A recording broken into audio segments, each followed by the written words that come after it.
Y a-tu des moments où tu as eu peur à un moment donné? Pas peur parce que tu comprends, mais tu sais, où tu fais comme oh shit, genre, sans tomber dans avoir peur pour rien, puis mais de quand même faire, c'est rendu loin où ça va être, dans pas si longtemps, ça va être épeurant. Là, je te dirais que ces derniers jours, il y a eu des résultats qui ont sorti en ligne qui commencent à vraiment m'impressionner, me surprendre, disons. Ouais. Quand on faisait nos choses, nous autres, il n'y a pas si longtemps que ça quand même, mais on était toujours dans l'optique qu'on c'était une tâche très précise. On entraîne un ordinateur à faire une tâche vraiment très, très spécifique.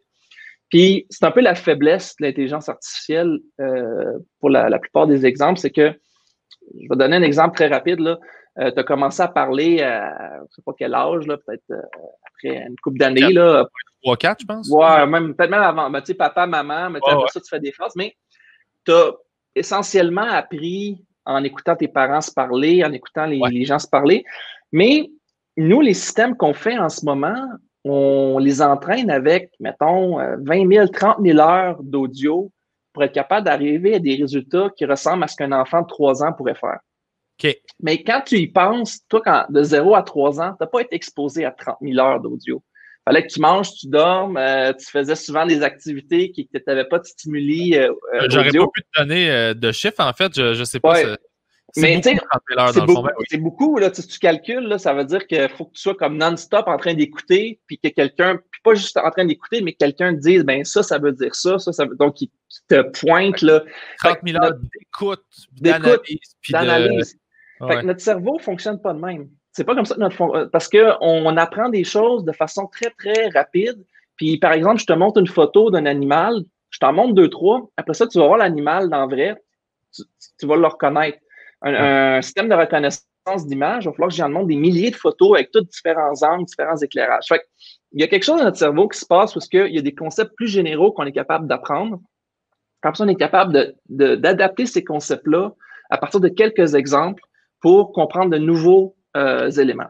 Okay. Donc, jusqu'à il y a très récemment, l'intelligence artificielle, c'était essentiellement, je montrais des tonnes et des tonnes d'exemples au modèle. Il s'entraînait, il était capable de faire une tâche très spécifique, puis ça l'arrêtait là. Okay. Donc, ça, c'est pas tant... C'est intéressant, là, mais c'est pas quelque chose qui va nécessairement nous apeurer parce qu'on se dit, ben le modèle, au final, il se trouve à faire une tâche. C'est ça, exactement. Là, récemment, il y a des OpenAI, qui est la compagnie par Elon Musk qui fait de la recherche en intelligence artificielle. Ils ont sorti un immense réseau de neurones pour faire de la compréhension de texte. Okay? Donc, tu envoies un texte, puis il va être capable de répondre selon ta requête. Le système, je voyais des démos encore aujourd'hui, tu peux lui dire, par exemple, je ne sais pas moi, décris-moi la ville de Montréal. Puis il va te sortir des faits. Là. Il va t'écrire un texte ou, mettons, écris-moi un résumé sur telle affaire. Il va te l'écrire, le résumé. Il ne va pas te copier-coller. Là. Non, il va te le générer. Il a lu plein de textes, ça veut dire, sur Internet. Ben, il a lu, là.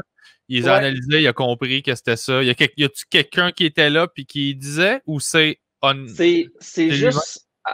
c'est ça qui est un peu déstabilisant, c'est que là, il va te sortir des choses qu'il n'a jamais vues, mais il va s'inspirer de ce qu'il a vu par le passé.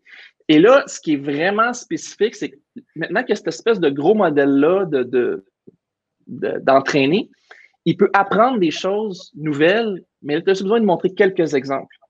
Donc, je montre quelques exemples de quelque chose, puis là, basé sur tous les concepts abstraits qu'il a déjà maîtrisés, il va faire des liens, il va être capable de l'apprendre.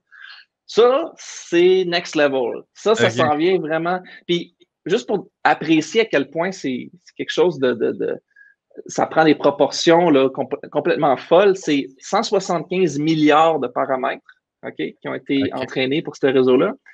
Puis, juste l'entraîner, c'est-à-dire payer l'électricité puis avoir l'équipement pour le rendre où est-ce qu'il est rendu, ça a coûté 4,6 millions de dollars.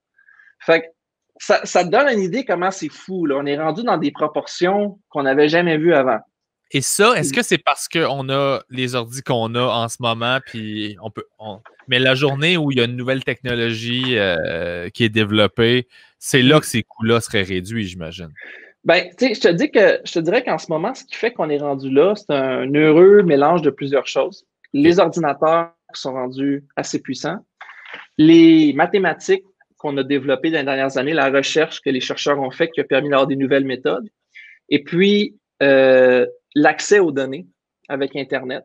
Tu sais, OK. si on recule il y a 20 ans, on ne pouvait pas avoir autant de données disponibles. On n'avait pas la bande passante pour faire circuler cette information-là sur le réseau. Donc, on n'avait pas de, même si on avait eu les deux autres éléments, on n'aurait pas pu entraîner nos modèles. Donc, tout ça est arrivé un peu en même temps. Puis là, OK. on a dit, hey, là, ce qui ne marchait pas il y a 10 ans, on peut le faire marcher aujourd'hui. Fait que c'est un Malade. peu ça, l'espèce de course à qui va avoir le premier système, qui va faire ci, qui va faire ça.